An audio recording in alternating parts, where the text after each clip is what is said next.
Ó, só apagaram o vintão aqui. Então vou esperar, vou confiar que enquanto a gente estiver assistindo, os amigos vão contribuir para esse vídeo continuar rolando. Beleza? Se não acontecer, tá tudo bem também. Mas... Olá! Sejam muito bem-vindos. Mas, né? Seria legal se rolasse. Bom, vamos lá, né? A parte 1 foi muito boa, inclusive saiu hoje o corte. E eu tenho certeza que a parte 2 vai ser ainda mais interessante do iceberg do Brasileirão. Vamos que bora. Olá! Sejam muito bem-vindos a mais um vídeo. E nesse mês, nós iremos seguir nossa jornada explorando o polêmico iceberg do Campeonato Brasileiro. Essa é a tão esperada parte 2 do vídeo. Se você ainda não viu a parte 1, recomendo fortemente que assista. Nela, nós falamos das duas primeiras camadas, as mais tranquilas. Nessa parte 2, vamos dissecar as camadas 3 e 4, quando a coisa começa a ficar séria. Para então finalmente deixar a última camada para a versão completa do vídeo. Queria aproveitar para agradecer vocês pelo feedback da primeira parte. Ela foi muito bem, teve muito comentário positivo, uma galera reagiu ao vídeo e, portanto, o canal foi apresentado para muita gente nova. Então, se você não conhecia o trabalho, seja muito bem-vindo. Por aqui temos um vídeo por mês, geralmente no dia 16. E se você gostou da parte 1, tenho certeza que vai adorar o que vem por aí. Mas primeiro, confere aí se você está inscrito no canal, porque muita gente assiste os vídeos, mas não percebe que ainda não é inscrito. E é bom porque aí você garante que você não vai perder a próxima parte, com a camada 5. Então, recado dado, chega de enrolação, vambora começar o vídeo. Vambora.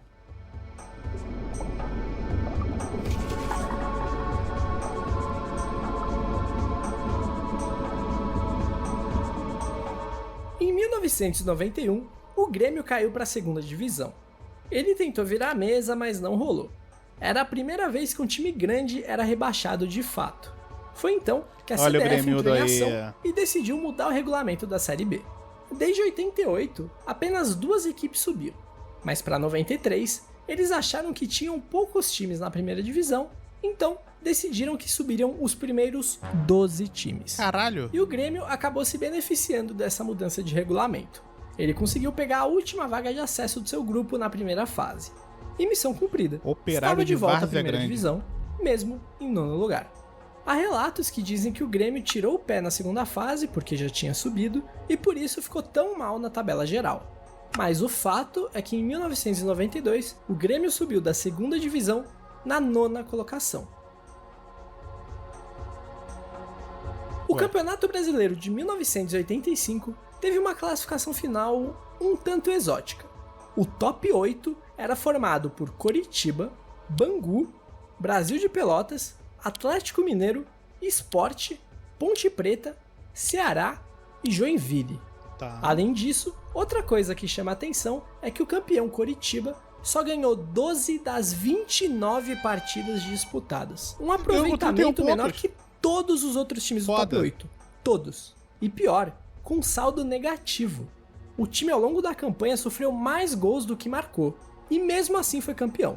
A final foi entre Coritiba e Bangu, que montou um forte time graças à grana investida pelo bicheiro Castor de Andrade, que tinha muita influência na zona oeste do Rio, também sendo patrono da escola de samba Mocidade Independente de Padre Miguel. E o Bangu era bem favorito, tanto pela campanha, quanto por decidir a final no Maracanã lotado com as torcidas dos outros times cariocas torcendo pelo Bangu. Mas o título acabou sendo decidido nos pênaltis com a vitória do Coxa. Destaque para os nomes dos batedores do Bangu: Gilson Gênio, Pingo, Baby e Ado. Mas aí você me pergunta como o Coritiba conseguiu ser campeão com esses números. Então, grande parte dessas derrotas foram na primeira fase, quando era um grupo de 10 times que jogavam turno e retorno, e os campeões de cada turno avançavam de fase. E nesse primeiro turno, o Coritiba ficou em 8º lugar, ou seja, foi muito mal, mas conseguiu passar independente do péssimo início, pois ganhou o segundo turno. Eita, e aí? Olha você aí. No de 1989, o atacante Nivaldo do Náutico precisou de apenas 8 segundos para abrir o placar contra o Atlético Mineiro e marcar o gol. Olha esse campo, gente. Olha esse campo. A bola pererecando. Eu gosto do termo pererecando. Olha como é que a bola vai. No Brasileirão de 1989, o atacante Nivaldo do Olha Náutico precisou de apenas 8 segundos para abrir o placar contra o Atlético Caralho, Mineiro mano. e marcar o gol mais rápido na história dos campeonatos E comemora. brasileiros. Esse feito foi igualado 19 anos O gol do Fred foi na copinha, né? depois, em 2008, quando Dinei do Vitória marcou com 8 segundos de jogo Eita. contra a Portuguesa no Canindé. Esse gol tem o Golaço. detalhe que foi a Portuguesa quem começou com a bola. E mesmo assim, É o Dinei. gol em 8 segundos. Realmente impressionante. Ou não, é só um cara muito parecido com o Dinei. Nas oitavas da Série D de 2013, Aparecidense e Tupi empatavam em 2-2. O resultado classificava a equipe goiana. Aparecidense que é o tentava primeiro resistir Avengers, à pressão dos mineiros. Até que aos 44 do segundo tempo, Toma. o Tupi tem a chance do jogo. O atacante tira do é só goleiro matar. e quando a bola ia entrando, o Eu massagista lembro disso, o massagista. Eu lembro disso, que o massagista tirou muito foda. entra em campo e impede o gol. Muito foda. Na sobra, o jogador empurra a bola pro gol vazio, Toma. mas o massagista tira de novo Goleiraça, tá? em cima da linha. Depois, percebendo que iria apanhar feio, ele pega as suas coisas e sai correndo. Mas assim, um funcionário comprometido. Ele podia muito bem ter defendido, saído correndo pela sua própria vida, mas não, ele foi lá, pegou o equipamento dele, pago pela empresa, e aí depois que ele correu. desesperadamente pro vestiário. Por mais absurdo que pareça, esse lance eliminaria o Tupi e a Aparecidense terminaria o jogo classificada. Porém, a equipe mineira aciona o Tribunal de Justiça Desportiva, onde foram representados pelo advogado do Fluminense. É sério, é uma curiosidade. Muito foda. Não é uma piada, eles realmente foram. E conseguiram reverter a situação, eliminando a Aparecidense do campeonato e classificando o time de Juiz de Fora, que conseguiria subir de divisão. O massagista chamado Esquerdinha, pivô de toda essa confusão, Claro, é claro que era o esquerdinha, né? É safado, quer roubar, quer vencer. Claro que era o esquerdinha, porra, você tá maluco. O direitinha nunca ia fazer isso. Nunca ia fazer isso.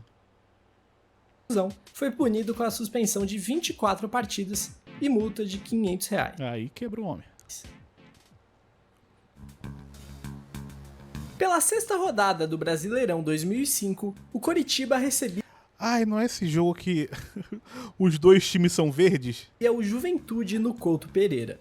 Mas o destaque não foi para a belíssima vitória do Ju, e sim para os uniformes. O Coritiba entrava em campo com sua tradicional camisa branca com 2 faixas horizontais verdes na altura do escudo, enquanto a equipe de Caxias também vinha com seu uniforme titular, listrado em verde e branco. Gênios. E quando as equipes sobem para o campo, percebem a semelhança nos kits.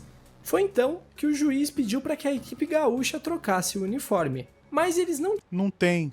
tinham viajado para Curitiba com sua segunda camisa. E o segundo uniforme do Coxa não era uma opção, porque também era listrado em verde e branco. Mais parecido ainda. Por isso, o Juventude teve que improvisar seus coletes azuis e usar eles sobre a camisa.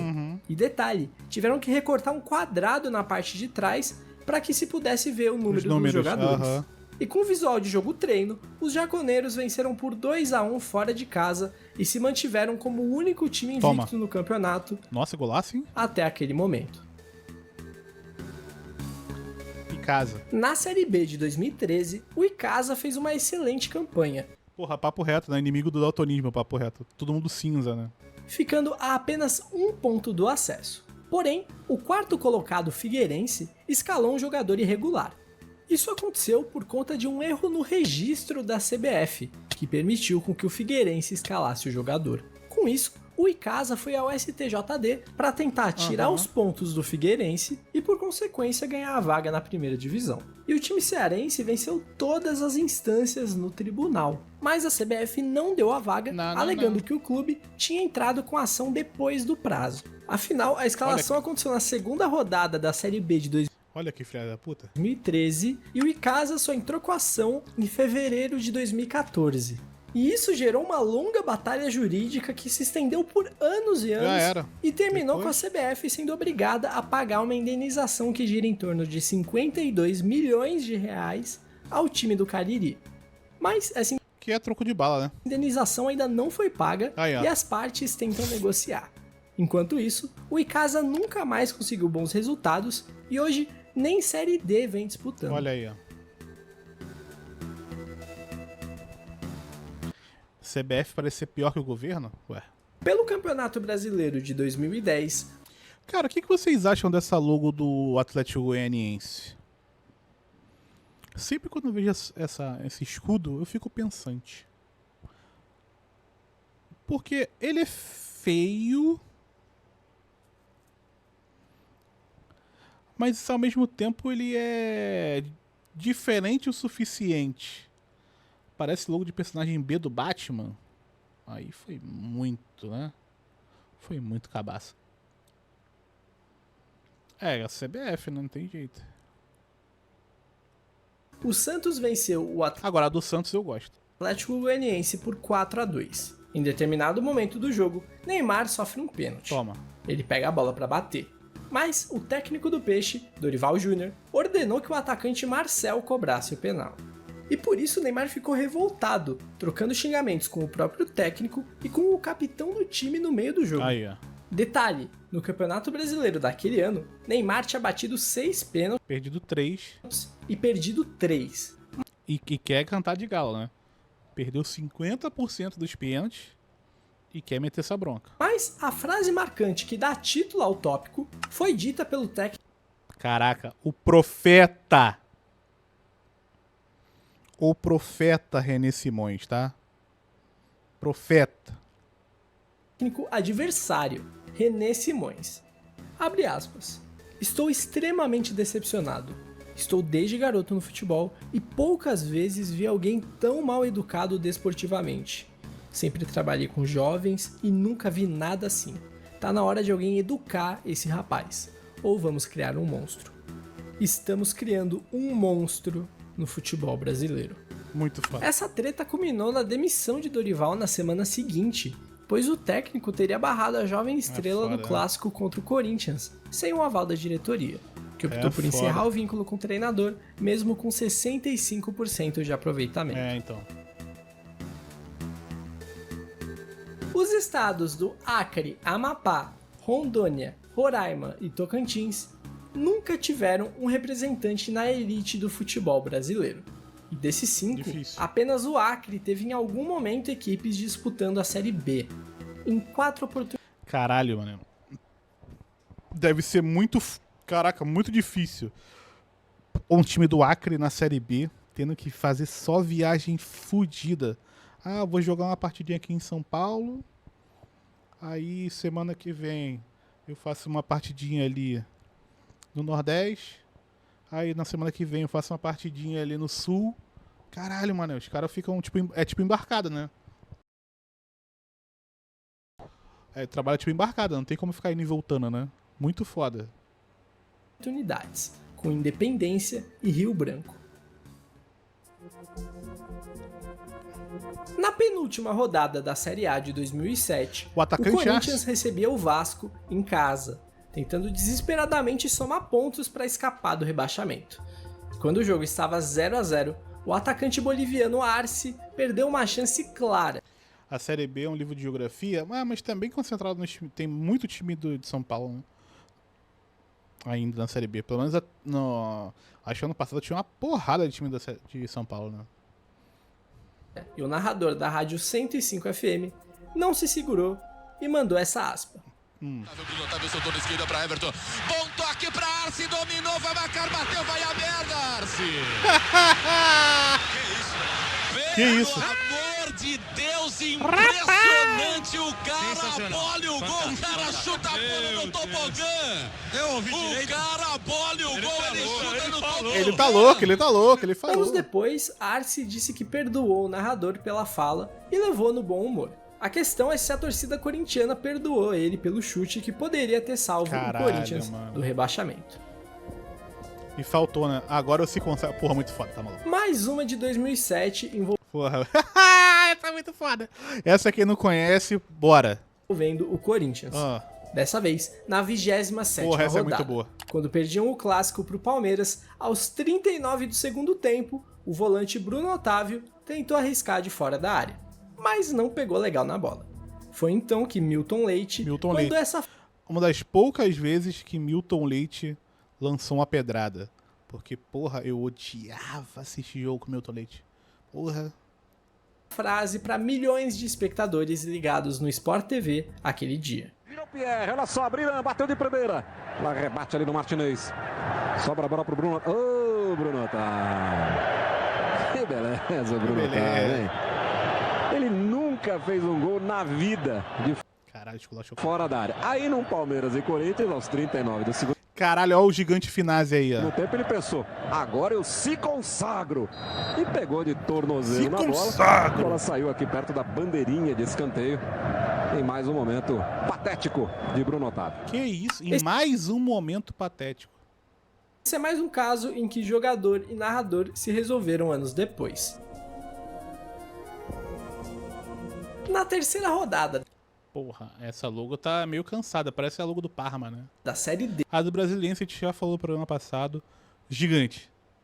Vá pra casa, Jacaré. De 2024, o Brasiliense foi pro intervalo empatando com o Real Brasília em 0-0. Mas no vestiário, o técnico Paulo Roberto Santos recebeu críticas do presidente do clube, o que o deixou insatisfeito, pedindo demissão ali mesmo. Detalhe, que era só a terceira partida dele no comando do clube. Caraca. Por isso, o time do Jacaré foi comandado na segunda etapa pelo médico do clube. O resultado? Vitória por 2-1. Olha aí, ó. Com direito a nota no Twitter destacando a melhora no rendimento da equipe na segunda etapa. Que maluco. Ah, caralho. Tá. O presidente mandou mandou o estagiário dar uma farpada, mano, no técnico.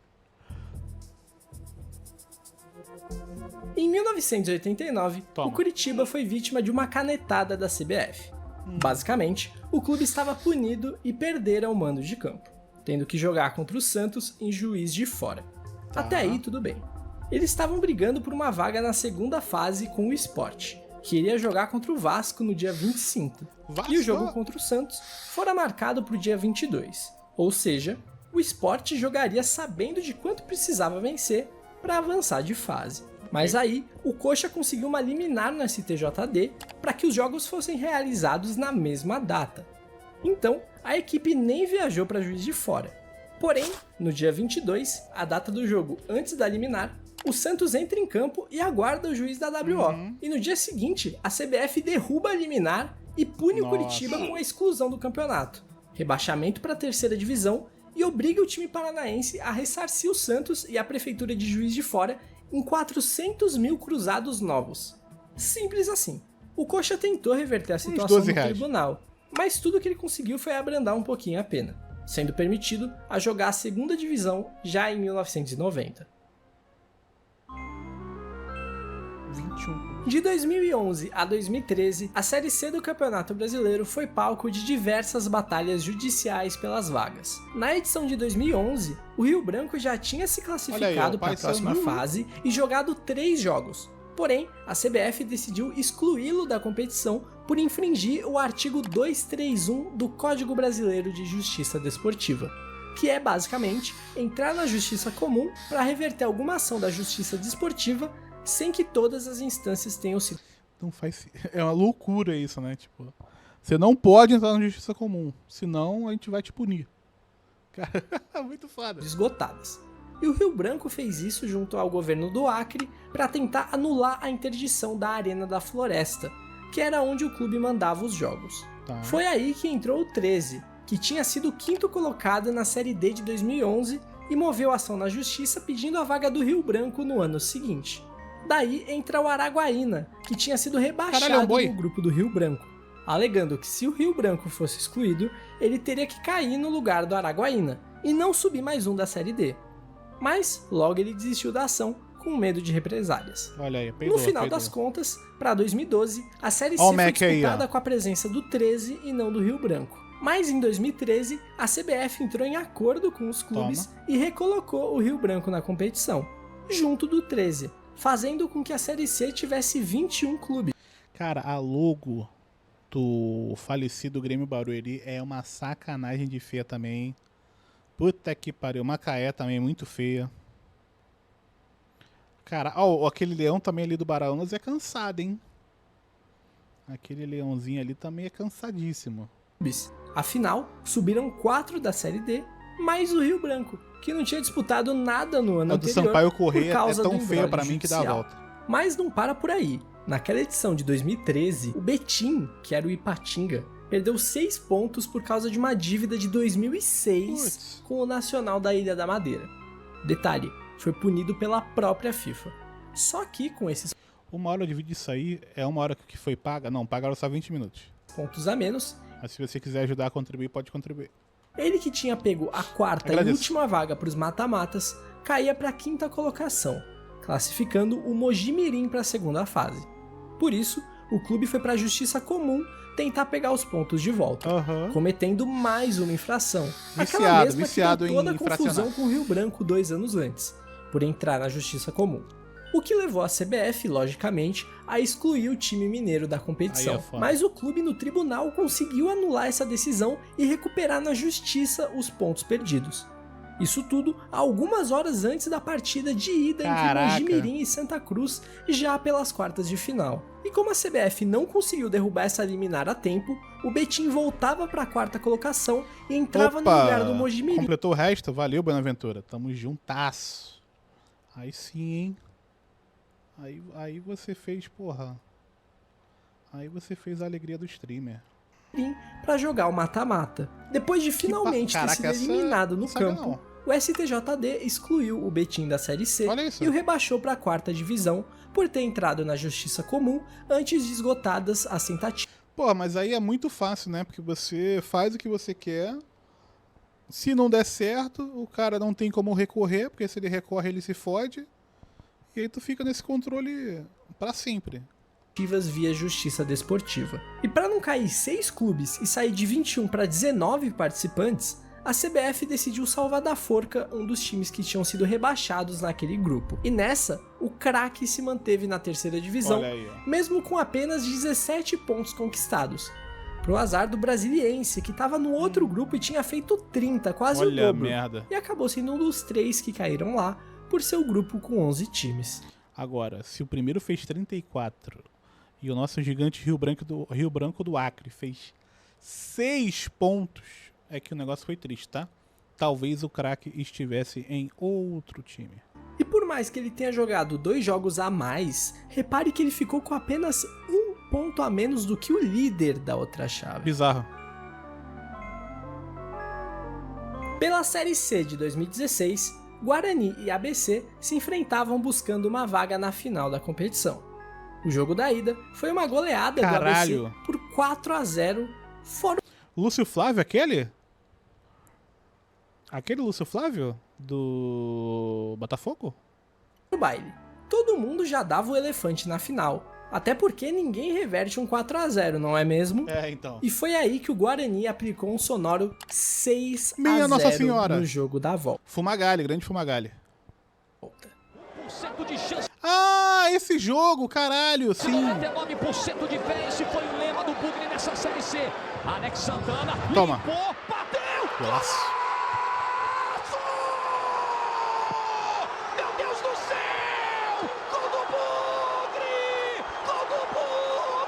Jorginho, eu não sei como é que o Jorginho consegue conversar hoje em dia. Meu Deus do céu! É do Guarani! Nunca mais alguém vai esquecer dessa noite! 23 de outubro de 2016! Deus vestiu a camisa do Guarani! Tá golaço. A camisa envergou tanto o varal que foi parar no céu! Deus foi bugrido nessa noite! E o estádio vazio, avançou para a final da competição, onde deu de frente com o Boa Esporte. E aí levou um sacode mesmo, não teve o que fazer, mas pelo menos subiu para a Série B com o... Fã de futebol é sinistro, ver uma imagem e lembra de tudo. Não, é só que tem coisas que tu tem memória boa, tem coisa que tu não vai ter, normal. Vice. Vasco e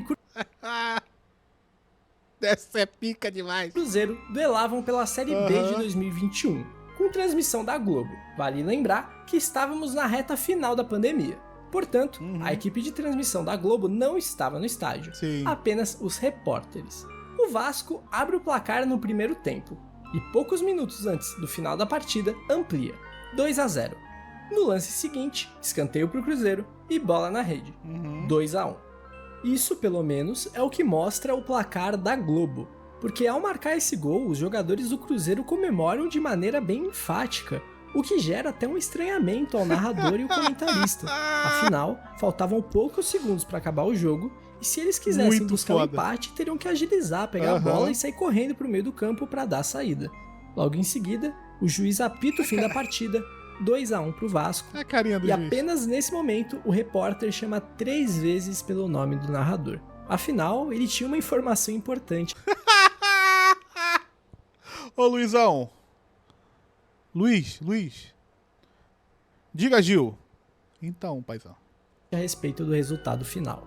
O jogo não foi 2-1, e sim 1-1. O segundo gol do Vasco foi anulado, mas a equipe de imagem da Globo deu mole e não mostrou o VAR anulando nem nada. Olha a merda. E logo depois que o jogo recomeçou, teve o ataque do Cruzeiro e o gol, que todos achavam ter sido gol de desconto, mas foi o de empate. Caraca, e o repórter, que era o único que tava lá no estádio, também só foi tentar avisar depois do apito final. Eu imagino a quantidade de gente que viu o juiz apitar o fim do jogo, desligou a TV e só depois foi ficar sabendo que foi Pior, né? É verdade. Pior que é verdade, cara. Pô, o vascaínozinho foi dormir feliz, né? 3 pontos, pá. enganado pelo placar. Realmente, tem coisas que só acontecem com o Vasco. Esse é um time que teve uma ascensão meteórica. Em 2009, chegou a disputar a primeira divisão do Campeonato lembro. Brasileiro, com uma campanha muito digna, diga-se de passagem. Eu morei em Barueri, o estádio é relativamente grande em Barueri. Engraçado, eu nunca fui num jogo, porque eu morei em Barueri na época da pandemia, mas a primeira vacina que eu tomei da Covid em Barueri foi no estádio. Estádio bonito, cara, pra estádio de time pequeno, estádio bonito. Terminando na É porque é estádio da cidade, né? 11ª colocação, o que levou o clube a disputar a Copa Sul-Americana e tendo o atacante Val Baiano brigando Olha aí, fortemente pela artilharia. O clube era basicamente bancado pela prefeitura Sim. de Barueri. 80% da Dinheiro pra receita caralho. do clube vinha de repasses.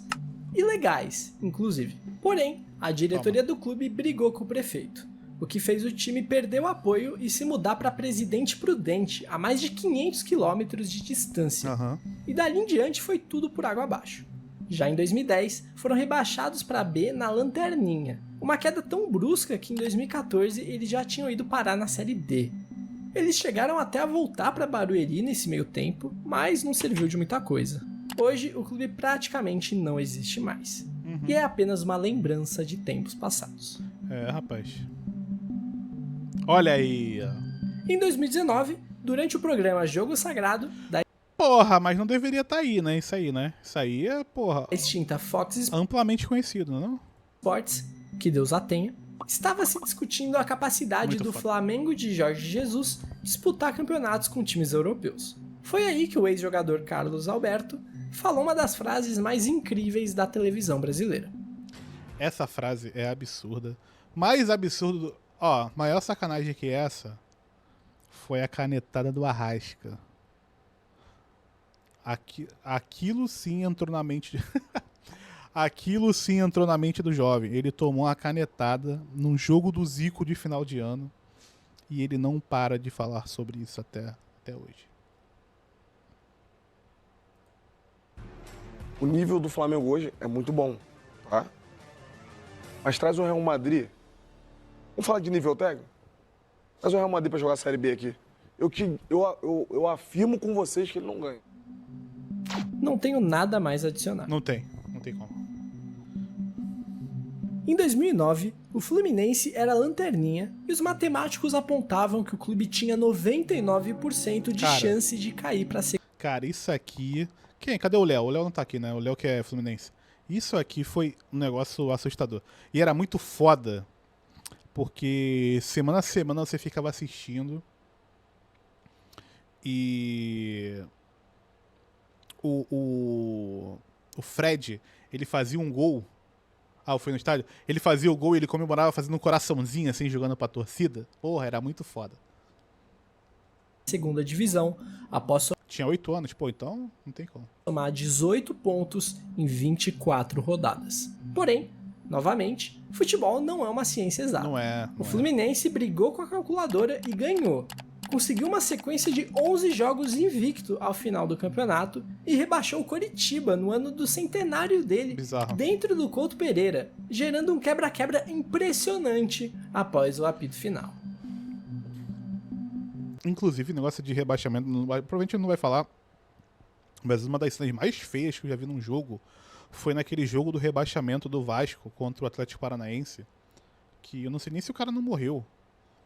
Só que tava ao vivo, e aí a Globo filmou o cara sendo espancado, e aí o pessoal fica pisando na cabeça do maluco. O cara foi uma das cenas mais horríveis que eu vi na televisão, assim, tipo... Não tinha muito o que fazer. Tipo, aconteceu tão rápido que não sei se deu tempo dos câmeras trocarem, sabe? Foi bizarro. No ano de 2016, o Internacional lutava contra o rebaixamento. Fantasma. E na tentativa de se salvar, entrou na Justiça Desportiva como interessado no caso Vitor Ramos. Vitor era zagueiro do Vitória, e havia um processo iniciado pelo Bahia que alegava que ele estava inelegível para jogar o Brasileirão daquele ano pelo Vitória. Basicamente, Vitor Ramos era jogador do Monterrey e em 2015 atua pelo Palmeiras por empréstimo. Ao final de seu vínculo com o Alviverde, o Vitória fez um acordo pelo jogador para 2016. Mas a janela de transferências internacional já tinha fechado. Porém, a CBF considerou essa uma transferência nacional, uma vez que ele sequer voltou ao México e estava atuando pelo Palmeiras. Ao término do campeonato, o Internacional pedia que o Vitória perdesse os pontos das partidas em que o zagueiro atuou, salvando o Colorado da degola. Porém, o STJD não quis levar o pedido adiante, inclusive acusando o Inter de ter adulterado e-mails que serão provas. Os gaúchos, revoltados com a decisão, chegaram a mandar o caso para a Suíça, do Tribunal Arbitral do Esporte, onde também não foi adiante. No final das contas, o Inter não teve o que fazer, a não ser aceitar a Série B. Pelo menos, ele foi inocentado da acusação de falsificação. Por serem partidas de menor visibilidade, com jogadores que recebem pouco, se recebem, e com... Cara, teve um caso sobre isso, de manipulação aqui no Rio, das séries também mais menores. Isso deve ser uma parada que acontece em todos os estados, inclusive, que era um negócio bizarro, mano. Tipo, o nível de sofisticação para conseguir ganhar as apostas era muito doido. Nível técnico duvidoso, a Série D se torna a mais vulnerável para a manipulação de resultados. Só em 2023, tivemos 13 jogos com suspeitas de manipulação. Infelizmente, isso já se tornou comum. Ainda mais com tantos jogos acontecendo no escuro, ou seja, sem transmissão. Em 2024, a PF... Pô, tem uma outra parada sobre isso. Uma coisa muito interessante. Aquele canal GOAT, ele tá passando jogos, não sei se se ele pegou de outros campeonatos também, mas ele pegou o Campeonato Carioca. E aí ele passa os jogos, sei lá, Bangu e Portuguesa, da ilha. Ele passa o jogo. E tipo, tu vai olhar lá, tem 50 mil pessoas assistindo, velho. O Bangu e Portuguesa.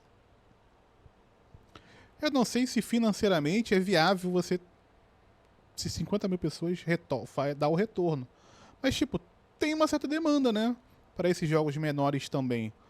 Eu não sei o quanto isso também é a galera maluca do bet, que aposta em todos os jogos e fica deixando rodando lá 400 páginas abertas para ver qual time vai ganhar, né?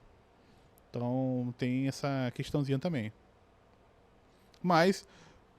eu tenho conseguido assistir os jogos da minha Portuguesa aqui da ilha por causa desse canal GOAT aí.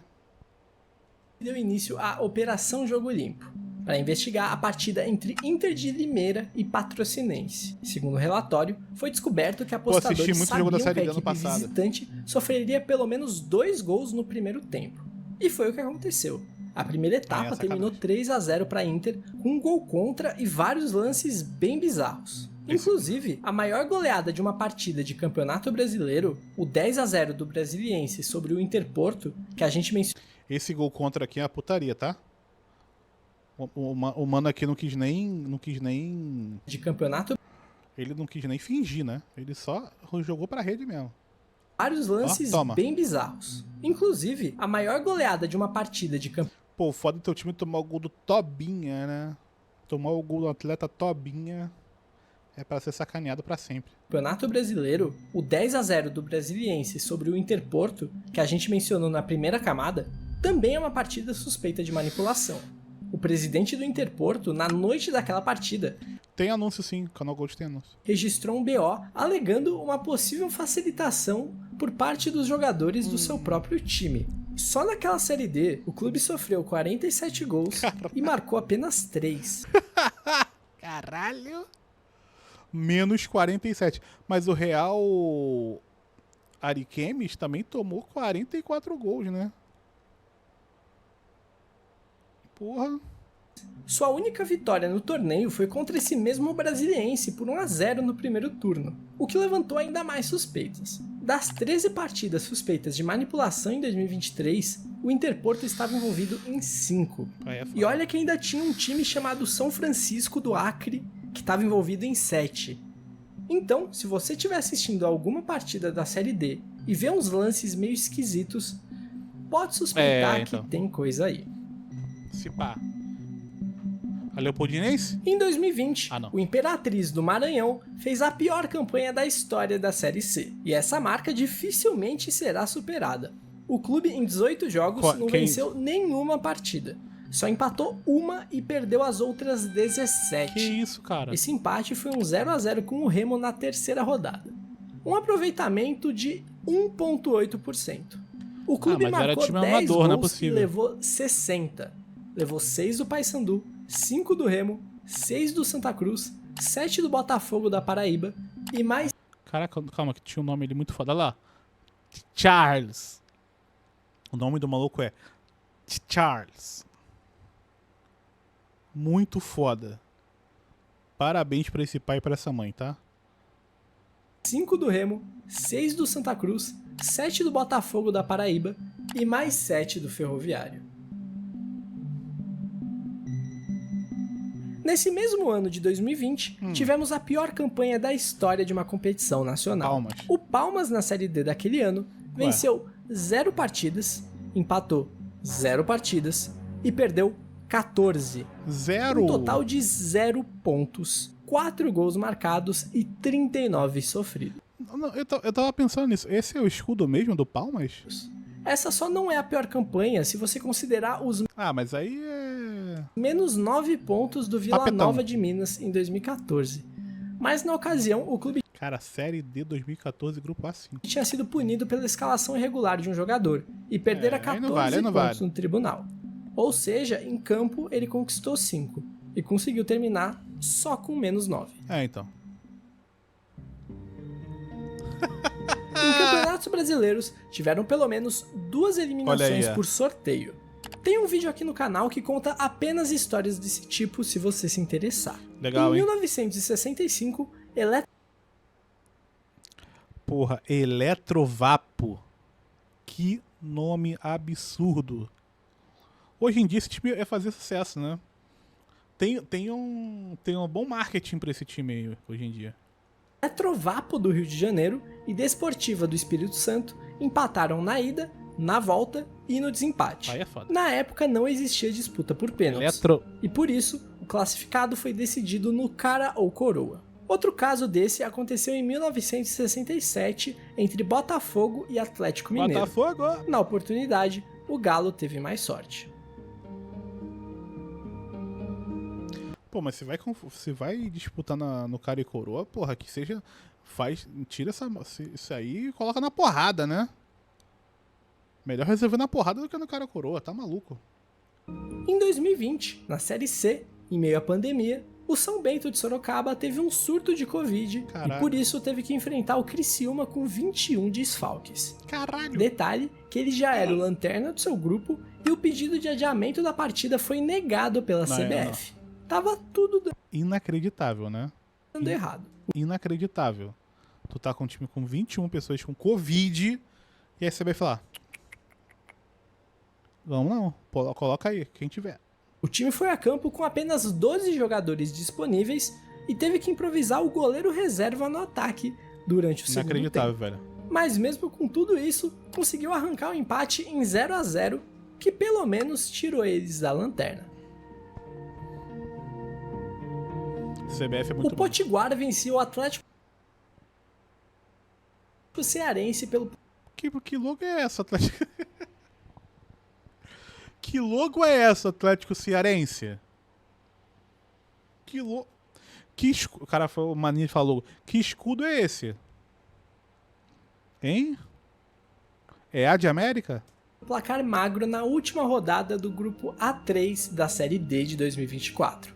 E o clube cearense precisava desesperadamente de um empate. Atlético Ariano? Calma aí. Para se classificar. Foi quando, nos acréscimos do segundo tempo, o goleiro John Wilker foi para a área para tentar a sorte e acabou fazendo um gol de bicicleta. Esse é clássico. E não só deu empate, como classificou a equipe para a próxima fase. Esse é um clássico, o gol do... Só tem registros desse gol porque um torcedor abençoado lá no Edgarzão pegou o celular para filmar. Porque esse jogo não foi transmitido para lugar nenhum. Absurdo. Já passou da hora de ter uma Série E, tá? Já tem time o suficiente para ter uma Série E. Esse tópico se refere à possível criação de uma quinta divisão no futebol brasileiro, que vira e mexe é discutida, mas não se sabe se algum dia vai sair do papel. Essa divisão seria necessária para dar mais calendário a muitas equipes menores, que só tem o estadual para disputar e ficam o resto do... É na Inglaterra que tem divisão pra caralho, não é? Não é na Inglaterra? O ano inteiro sem jogar, perdendo... Inclusive, essas séries poderiam ser regionais, né? Tipo, pega... A Série D já é assim, ela tem a primeira parte dela é regional, tipo, os times aqui do Rio, de São Paulo só, e aí depois que vai pra um grupo mais com o pessoal do país todo, né? Podia ter um bagulho desse... Na Inglaterra daí pra trás é amadora? É, então. Mas tem um controle maior, né? Da confederação, talvez. Até a quinta. O Brasil. Porra, se na Inglaterra tem time suficiente pra ter 5 divisões no Brasil, não é possível que não tenha. Tipo, por exemplo, a Portuguesa esse ano. A Portuguesa, ela não tá na Série D. Então não tá nenhuma divisão. Então ela tá jogando Carioca e vai jogar umas partidas da Copa do Brasil e acabou o ano. Acabou. No segundo semestre não tem mais nada pra fazer. Aí vão ter as partidas só no final de dezembro. E o time tem estrutura, o clube tem estrutura pra mandar jogos o ano todo, sabe? É bizarro. Devia ter uma Série E, pelo menos. Tendo patrocínio, tendo que dispensar seus jogadores, comissão técnica, interrompendo trabalhos e etc. Além também de dar uma desinchada na Série D. Mas para isso teria que mexer nos estaduais. Tem várias propostas por aí na internet, várias ideias. Quem sabe, eventualmente, alguma delas vê a luz do dia. Estadual, vocês sabem porque não morre, né? Porque os estaduais, as pessoas que votam na CBF são as pessoas dos estados ali. E aí para eles é bom que eles ganhem esse dinheiro com os estaduais. E aí a CBF fica meio que de mãos atadas, porque são esses caras que votam que vai ser o presidente e tal, tomar as decisões. Aí é por isso que ainda tem essa porra de estadual, mas, pô, é o único motivo de ainda existir estaduais. Porque, pensando de uma maneira mais prática, não faz sentido ter estadual. É muito melhor ter essas divisões menores do que ter um estadual.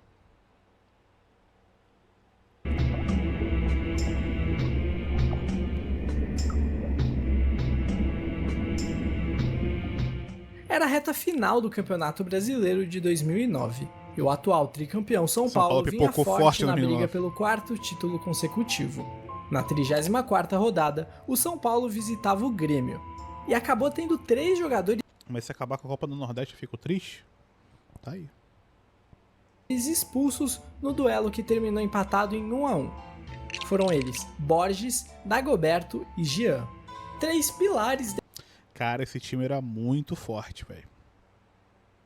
Tinha o Profeta, Arouca, que era um bom jogador, Jorge Wagner, que era bom jogador, Dagoberto, que era o Dagogol. Borges, que a bola batia nele e entrava no gol, né? Acho que o único jogador ruim desse time era, pra mim, o Renato Silva. Achava ele meio ruim. Miranda era muito bom, jogou na seleção muitos anos, né? Esse time era bem forte. Da equipe, sendo Dagoberto por vermelho direto, Borges e Jean pelo segundo amarelo. Mas a polêmica acontece no julgamento, pois o STJD decidiu punir os 3 atletas com 3 jogos de suspensão, uma pena extremamente rígida, levando em conta 2 expulsões por segundo cartão. Com isso, o São Paulo teve que jogar desfalcado de 3 de seus titulares para 3 das 4 rodadas decisivas do torneio, onde o tricolor acabou deixando pelo caminho pontos importantíssimos contra Goiás e Botafogo. Se o São Paulo tivesse vencido um desses 2 jogos, ele teria sido campeão. Há torcedores que afirmam até hoje que a CBF influenciou para que o São Paulo foi pro Didico ter um título, não tem jeito. Não seguisse sua dinastia. Essa é uma teoria. Essa história é muito boa. Essa história é muito foda. Teoria da conspiração que diz que o goleiro do Corinthians, Felipe, não pulou de propósito em um pênalti contra o Flamengo pelo Brasileirão de 2009. Na oportunidade, uma vitória do Flamengo tiraria da liderança o rival E o pior é que o Léo Moura bateu mal pra cacete esse pênalti. ao São Paulo, que buscava o 4º título consecutivo e naquela rodada desfalcado tinha tropeçado frente ao Goiás. A derrota corintiana também evitava que chegassem à ponta os outros rivais Palmeiras e Internacional. Colorado que vivia o auge da sua conturbada relação com o Corinthians naquela década de 2000, sendo inclusive acusado de entregar o jogo para o Goiás em 2007 para a equipe paulista cair. Com a vitória rubro-negra, o Flamengo assumia a liderança na penúltima rodada. O título se confirmaria na rodada seguinte. E nessa época aí, o Flamengo tava anos na merda. Os anos 2000 do Flamengo é desgraça. Inclusive, esse campeonato aí, o Flamengo tava na merda também. É que chegou o Adriano e o Pet. E o... Caraca, tinha um outro mano também que jogava muito bem também nesse time do Flamengo. Que eu esqueci o nome agora. Que deram uma mudada no time. Andrade salvou o Flamengo. O Andrade ele fez um grande trabalho como treinador, que era não treinando o time, né? Ele só deixava o pessoal jogar bola. Sobre o pênalti, anos depois o goleiro Felipe falou que ficou no meio porque achou que o batedor bateria no meio, entrando em contradição com o que ele mesmo falou na época, que não iria pular por discordar da marcação do penal. Apesar de não faltarem motivos, não existe nenhuma comprovação de que o Corinthians fez corpo mole e entregou aquele jogo.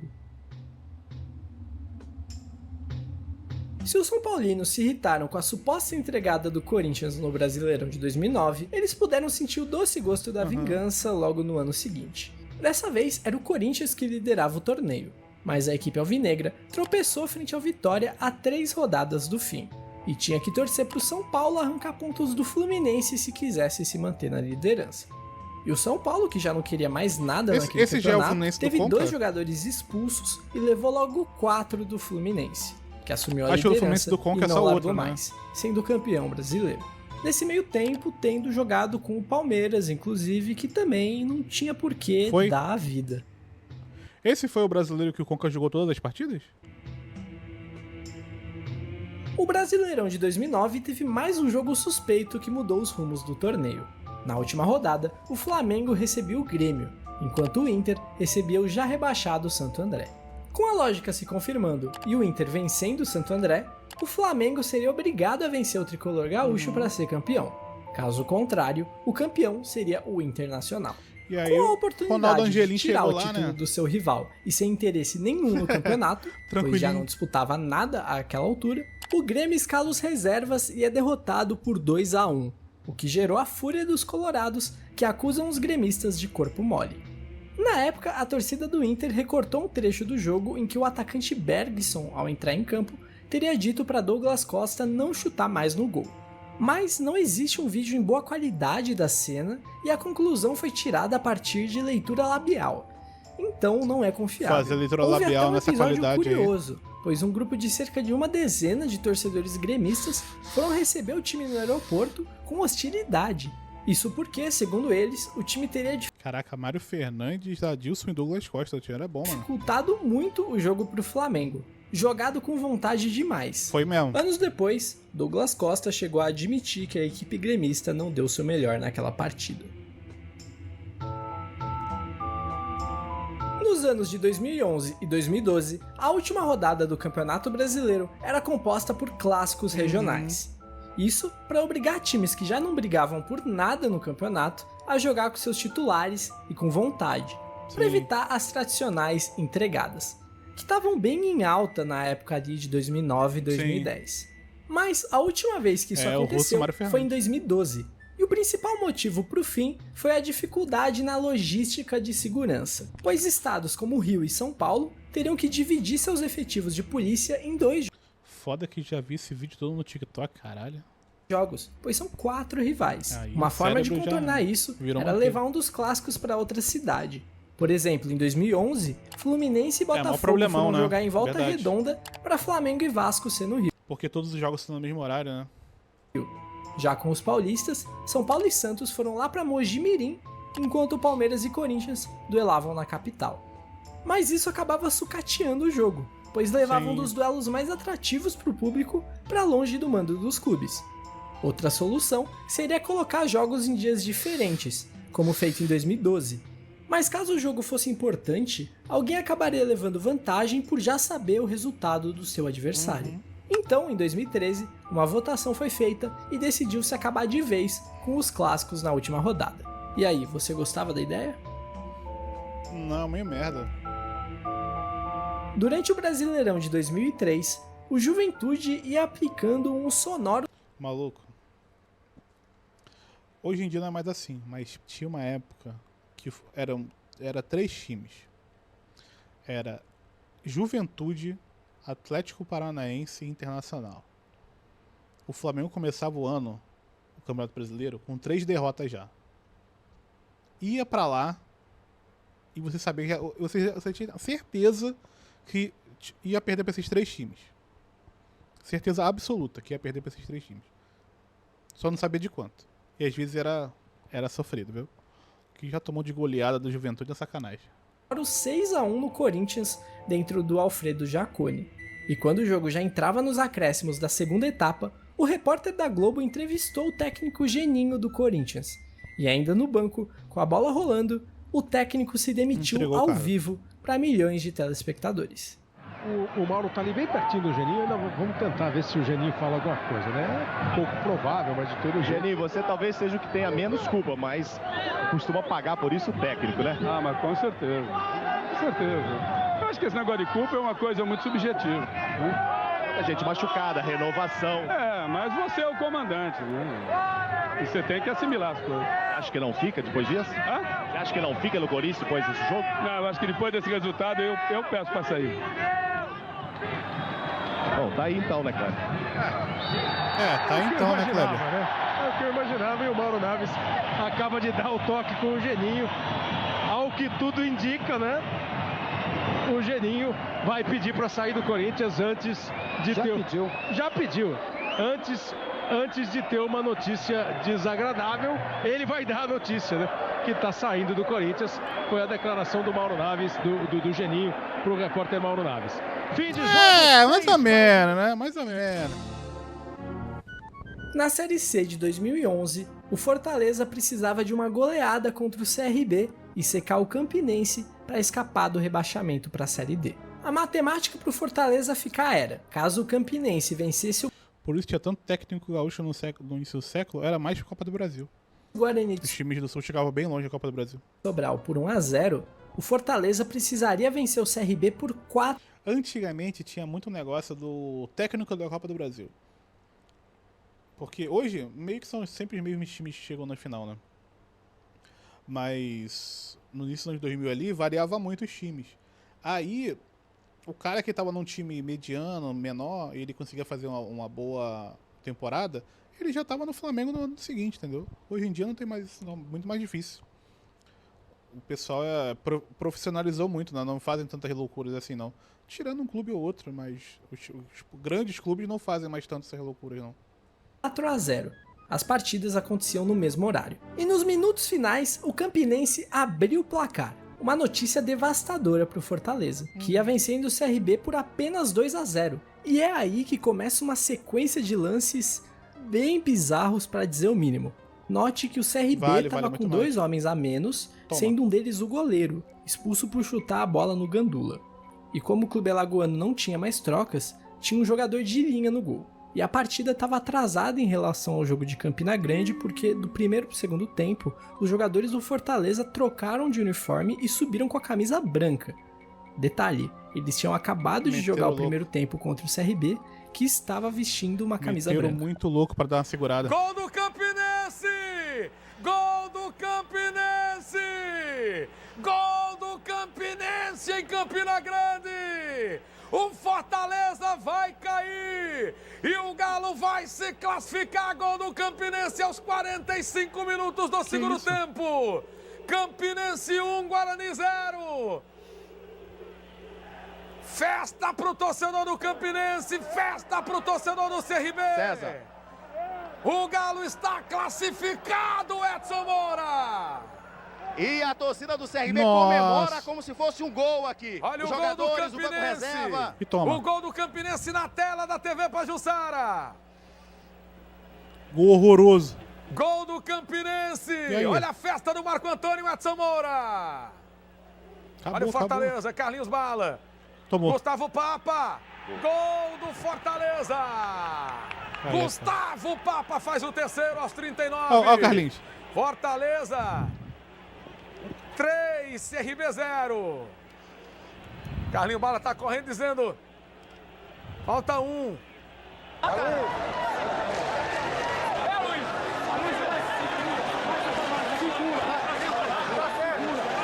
Olha o Chulapa.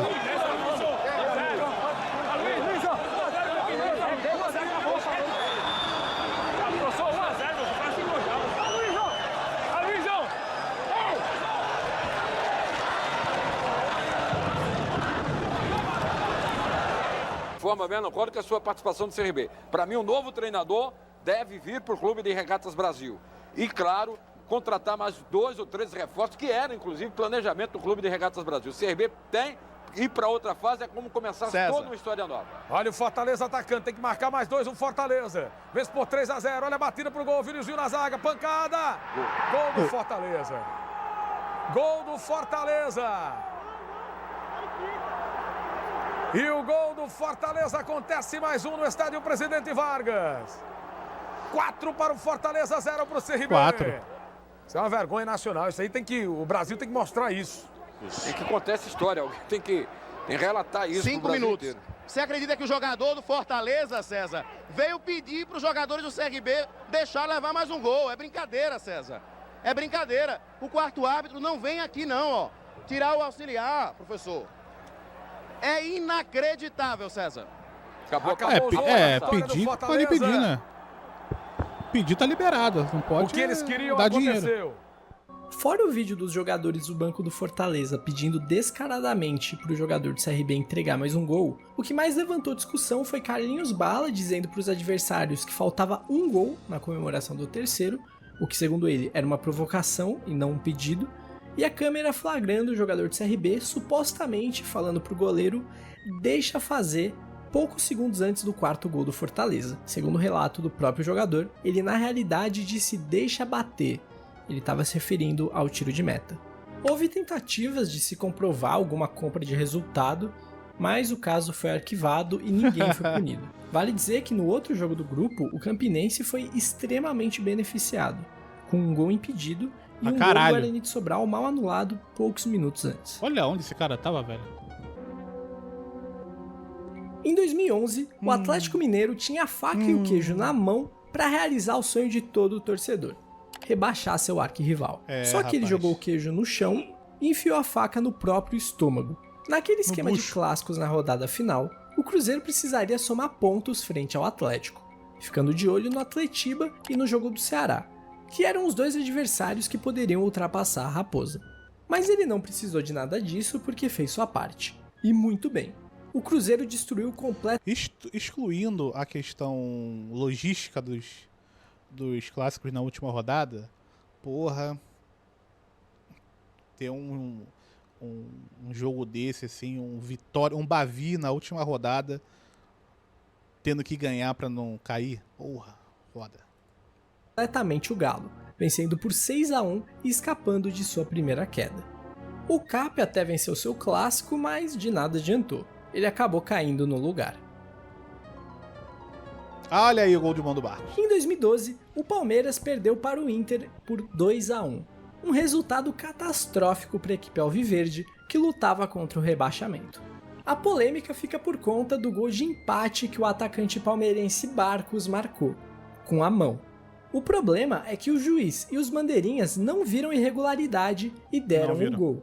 Porém, segundo relatos, o delegado da partida havia perguntado aos repórteres se o gol foi legal. E eles, com a imagem e as câmeras da TV, disseram que não. Com a negativa, ele informou ao quarto árbitro, que falou com o juiz e anulou o gol. Uma prática ilegal, afinal era 2012 e não existia VAR. O Palmeiras chegou aí para a justiça tentar a anulação da partida. Uma situação no mínimo inusitada, porque eles queriam anular a partida por causa de um gol de mão que foi ilegal, mas foi mal anulado ao mesmo tempo. No início dos anos 90, o Internacional contratou o jogador Silas, do Central Espanhol do Uruguai, pelo valor de $100 mil, mas não pagou. Por conta dessa dívida, o Central Espanhol entrou com ação na FIFA, que ameaçou rebaixar o Colorado para a segunda divisão. E de fato, o Inter chegou a ser considerado rebaixado por 3 dias, até um acordo ser feito e o Inter retornar à primeira divisão. Em 2007, Goiás e Corinthians brigavam contra o rebaixamento. E na última rodada, com a vitória do Goiás sobre o Inter e o empate do Corinthians com o Grêmio, o Corinthians acabou rebaixado e o Goiás permaneceu na Série A. Na entrevista pós-jogo, o volante do Goiás, Amaral, se empolgou e falou isso aí pra TV. Graças a Deus, vi muita raça, muita vontade de ir, conseguimos essa vitória aí, estamos na Série A e o Corinthians se fudeu. Alguns anos depois, ele foi jogar no Palmeiras, e algo me diz que essa entrevista deu uma ajudinha. Deu, com certeza.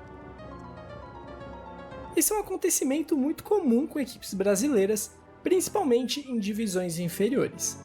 Nesse ano de 2024, por exemplo, Vila Nova e Democrata optaram por não disputar a Série D por esses motivos. De 2019 pra cá, em todas as edições da Série D, houve pelo menos um time que declinou o convite, alegando dificuldades financeiras. Para a Libertadores de 2000, a Conmebol decidiu aumentar o número de participantes de 24 para 32. Com isso, o Brasil, que teria direito a 2 vagas, ganhou mais 2. Agora se... Porra, nessa época aí que tinha os times mexicanos, era maneiro também. Seriam 4 brasileiros na disputa. E a CBF foi pega meio de surpresa, porque ela não tinha... Mas não eram os melhores times do México. Eram os times... Era tipo como se fosse a Sul-Americana, o time da Sul-Americana do México que jogava. Uma maneira de definir essa 4ª vaga. Iria o campeão brasileiro, o campeão da Copa do Brasil, o vice-brasileiro e quem mais? Lembrando que na época a fase final do campeonato era um mata-mata, ou seja, não tinha essa de leva o terceiro. Sim, é muito caro. Porque não tinha uma disputa de terceiro, não estava previsto no regulamento. Por isso, a CBF criou para 1999, e apenas para aquele ano, um formato de torneio relativamente comum aqui na América do Sul, mas que nunca houve antes no Brasil. Uma seletiva para a Libertadores. Ela juntou todos os representantes do campeonato que não estavam na fase final e nem tinham sido rebaixados, e botou eles em um mata-mata, onde o campeão levaria a vaga para a Libertadores. Os clubes que iam sendo eliminados da fase final do Campeonato Brasileiro iam sendo adicionados na seletiva. E por isso que São Paulo e Vitória aparecem direto na semifinal.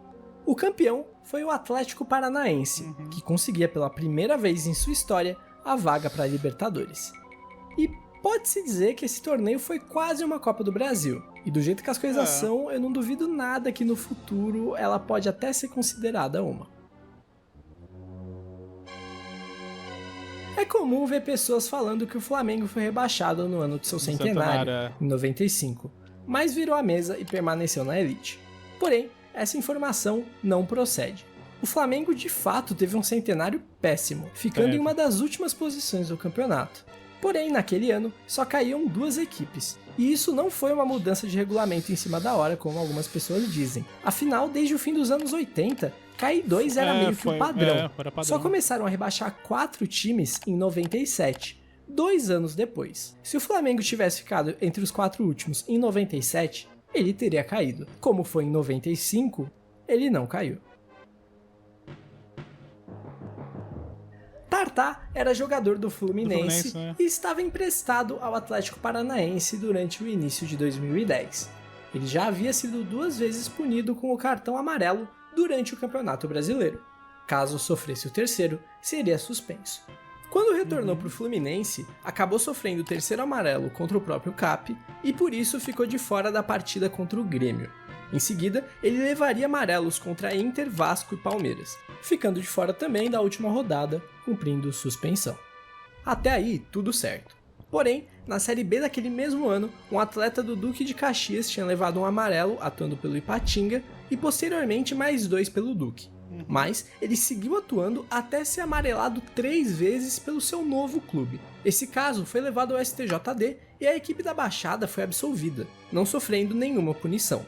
E é aí que as pessoas falam que o Fluminense deveria perder pontos, pois baseado nessa decisão, o jogador do Flu deveria cumprir suspensão na rodada 35 contra o Goiás, após ter levado o terceiro amarelo atuando pelo tricolor contra o Vasco.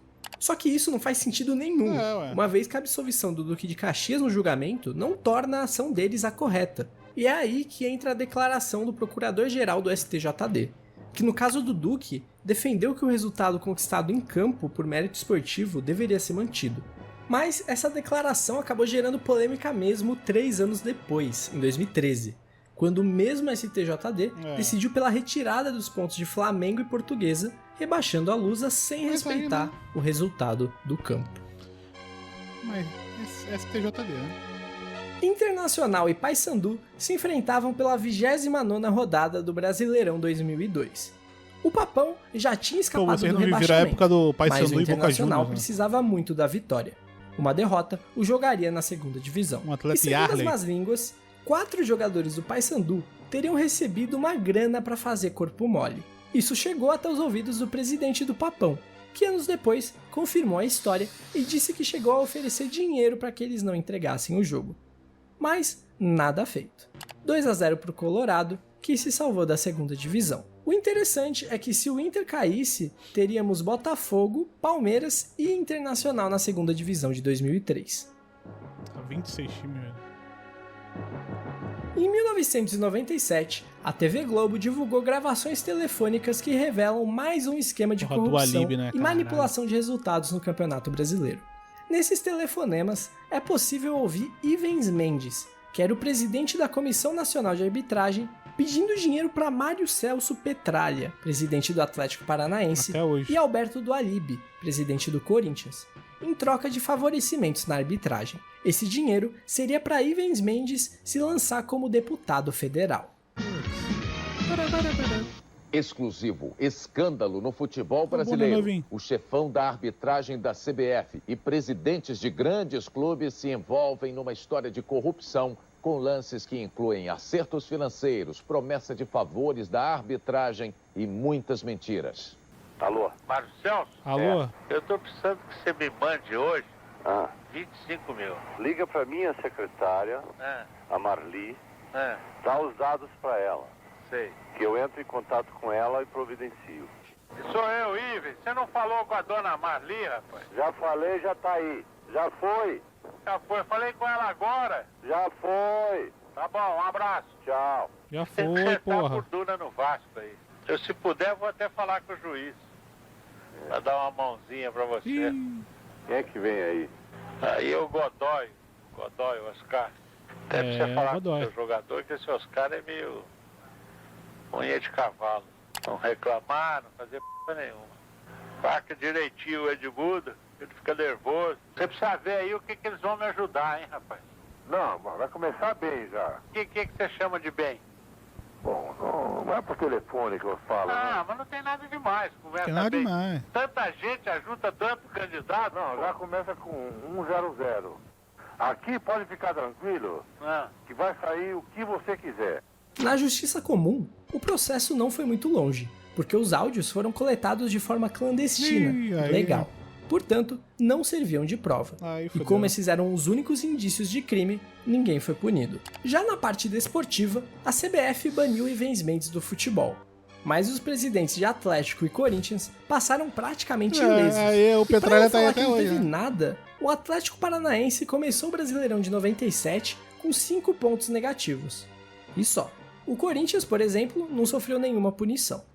Outra ação tomada foi de cancelar o rebaixamento do Campeonato Brasileiro de 96. Com isso, Fluminense e Bragantino acabaram salvos, apesar de não terem nada a ver com a história. E foi meio que o jeito que a CBF encontrou de colocar panos quentes na situação e tirar o foco dos dois clubes envolvidos no escândalo. Inclusive, isso gerou essa magnífica foto do presidente do Fluminense estourando champanhe em comemoração à virada de mesa. O que acabou sendo meio inútil no final das contas, porque só adiou a queda. O Fluminense cairia logo em 97. Olha o Lagartense. Você provavelmente já se deparou com essa imagem pela internet. Uma suposta derrota do Fluminense pro Lagartense por 3-2 na Série C de 99. É muito foda, mano, essa história. Desculpa estragar a magia, mas infelizmente tenho que dizer que esse jogo não aconteceu. Essa imagem é só mentira. Pra não falar que esse jogo nunca aconteceu, ele na verdade foi pela Copa do Brasil de 99, e o Fluminense se deu melhor. Venceu a ida por 1-0 e a volta por 2-1. E embora os nomes também sejam falsos, o Lagartense entrava em campo com o Mocambo, Carlinhos Riachão e a Adocica. Naquela Série C de 99, o Fluminense não enfrentou o Lagartense porque o time de Sergipe sequer disputou o campeonato. Eles até se classificaram, pois venceram o Sergipano de 98, mas abriram mão da vaga por dificuldades financeiras. Motoclube. Na estreia da Série D de 2019, o Motoclube venceu o Atlético de Roraima por 2-0. Mas, na súmula, o juiz anotou tudo invertido. Ele não só deu a vitória por 2-0 pro Atlético, como errou os autores dos gols. Depois de toda essa confusão, ele jogou a culpa toda nas costas do auxiliar, dizendo, abre aspas, meu quarto árbitro faz a cagada toda na súmula e eu pago o pato de lambanceiro.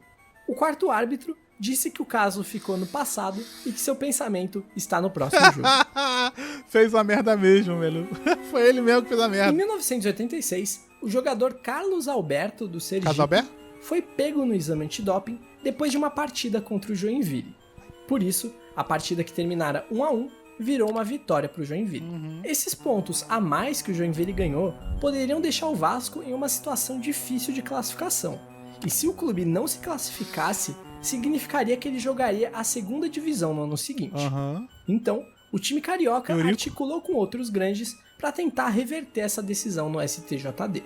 E menos de 24 horas depois, a CBF, sem mais nem menos, eliminou a Portuguesa do campeonato porque ela estava movendo uma ação contra a Federação Paulista na Justiça Comum, o que é ilegal. Dessa forma, a CBF abriria uma vaga para o Vasco na próxima fase. Daí, os clubes paulistas se posicionaram contra, ameaçando boicotar o campeonato, o que levou a CBF a readmitir a Lusa. Nesse meio tempo, o Vasco conseguiu anular os pontos dados ao Joinville, pelo doping do jogador de Sergipe, o que gerou uma imensa briga na justiça. Foi aí que entrou um tal de Conselho Nacional de Desportos, que eu nem sabia que existia, mas pelo jeito é o chefão dos chefões do esporte brasileiro. Ele determinou que o Vasco e o Joinville participassem da segunda fase. E a CBF aproveitou essa brecha para classificar Santa Cruz, Náutico e Sobradinho, que tinham sido eliminados, com a justificativa de reequilibrar os grupos. Que legal. E esse foi só mais um capítulo daquele complexo brasileirão de 80 times que a gente mencionou lá na camada 1.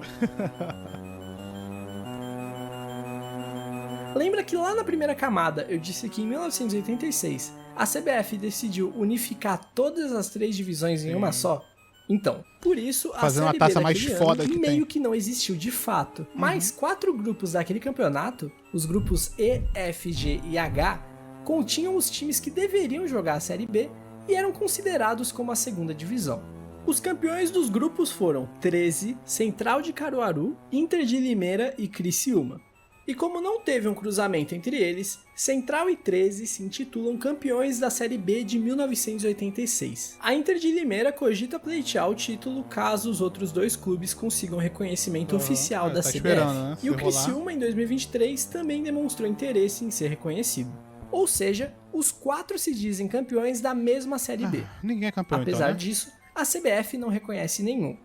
Coisa muito parecida aconteceu com o Paraná em 2000, pois ele foi campeão do módulo equivalente à Série B, mas que oficialmente não era uma segunda divisão, pois na mesma edição ele teve o direito de disputar a fase final com os clubes da elite. E em 2023, ou seja, 37 anos depois do ocorrido, foi levantada a hipótese de se disputar um quadrangular entre os 4 para definir o campeão. Mas não rolou, a ideia não foi pra frente. Que loucura, velho. Em 2023. Em outubro de 1982, a revista Placar escancara um esquema de manipulação de resultados que ficou conhecido como máfia da loteria esportiva. A loteria esportiva era o principal jogo de azar da época, mantida pela Caixa Econômica Federal. A denúncia diz respeito a um grupo de apostadores que cooptavam jogadores, dirigentes e empresários para arranjar resultados, conseguindo assim lucrar em cima das apostas. Essas suspeitas já vinham desde o final dos anos 70, e a matéria acusava 125 pessoas de envolvimento. Dessas, apenas 20 foram indiciadas e ninguém foi preso. Entre os acusados estavam 2 campeões mundiais pela seleção brasileira, Amarildo e Marco Antônio. O caso foi abafado e gerou pouquíssimas consequências. Como costumam dizer, terminou em pizza. Quem mais saiu prejudicada à época foi a própria denunciante, a revista Placar. Na 22ª rodada do Brasileirão de 2014, o Botafogo enfrentava o Bahia no Maracanã, e Emerson Sheik foi o grande destaque de seu time, marcando os 2 gols do Alvinegro. Porém, sua equipe acabou sofrendo a virada após ter 2 jogadores expulsos, sendo um deles o próprio Emerson. Ele, que já tinha reclamado da arbitragem ao levar o primeiro amarelo por reclamação, após ser expulso, se dirigiu até a câmera posicionada fora do campo e expressou todo seu carinho para a entidade máxima do futebol brasileiro. Você é uma vergonha, vergonha, vergonha, vergonha. Toma. Como já foi mencionado aqui nesse iceberg, existe uma grande polêmica que envolve o jogo entre Goiás e Internacional, pela última rodada do Brasileirão 2007. Na oportunidade, a vitória do Goiás, somada ao Corinthians não conseguindo vencer o Grêmio no Olímpico, jogou a equipe paulista na zona de rebaixamento, consequentemente, na segunda divisão. E como não podia ser diferente, fica o questionamento sobre a postura do Internacional naquela derrota. Afinal, ainda estava fresco na memória dos colorados a perda do título brasileiro em 2005 em função dos desenrolares da máfia do apito e da polêmica arbitragem do jogo decisivo entre as equipes. Muitos dos jogadores do Internacional ainda eram os mesmos e se sentiam injustiçados. O gol da vitória do Goiás foi marcado de pênalti após 3 tentativas. Klemer defendeu as 2 primeiras cobranças de Paulo Baier, mas o juiz mandou voltar as 2, porque o arqueiro se adiantou. Na terceira tentativa mudaram o cobrador e aí sim saiu o gol que livrava o Esmeraldino da segunda divisão. O goleiro do Corinthians, Felipe, insinuou que houve sim entregada. E um diretor do Goiás chegou até a dizer que o clube tinha uma dívida de gratidão com o Internacional. E é bom enfatizar que não só essa, como qualquer acusação de entregada, praticamente nunca pode ser provada 100%. Sempre que alguém fala que teve, o outro vai lá e desmente. Não tem muito o que fazer. Sempre vai ficar nessa área de especulação. Sim. Acabou. Bom, rapaziada, essa foi a parte 2 do iceberg. Muito bom. Assim que possível, eu vou postar o vídeo completo aqui no canal, com as 2 partes já feitas, mais o complemento da terceira parte, legal, com a última camada. Então, fica ligado aqui no canal, se inscreve para você não perder a mais bizarra camada do futebol brasileiro. Se você achar que eu esqueci de algum tópico, comenta aí que dá tempo de eu arrumar para colocar na versão definitiva quando o vídeo sair completo, que provavelmente vai ter mais de 2 horas. Eu sei que esse vídeo saiu um pouquinho mais tarde do previsto, peço perdão, mas muito disso foi em função de eu ter começado a fazer ele muito depois do planejado, porque meu PC explodiu quando eu tava renderizando a parte 1, e eu tive que dar um jeito nele primeiro para só depois começar esse, e também porque minha ambição não me permitiu fazer nada mais curto do que isso. Toda hora o vídeo só aumentava e aumentava, ao invés de diminuir. Mas o resultado ficou bem legal, espero que vocês tenham curtido. Então, por esse mês foi isso. Até a próxima parte. Tamo junto. Tamo junto. Ótimo vídeo mais uma vez, hein? Viciado em acertar. E vamos com o último vídeo da noite.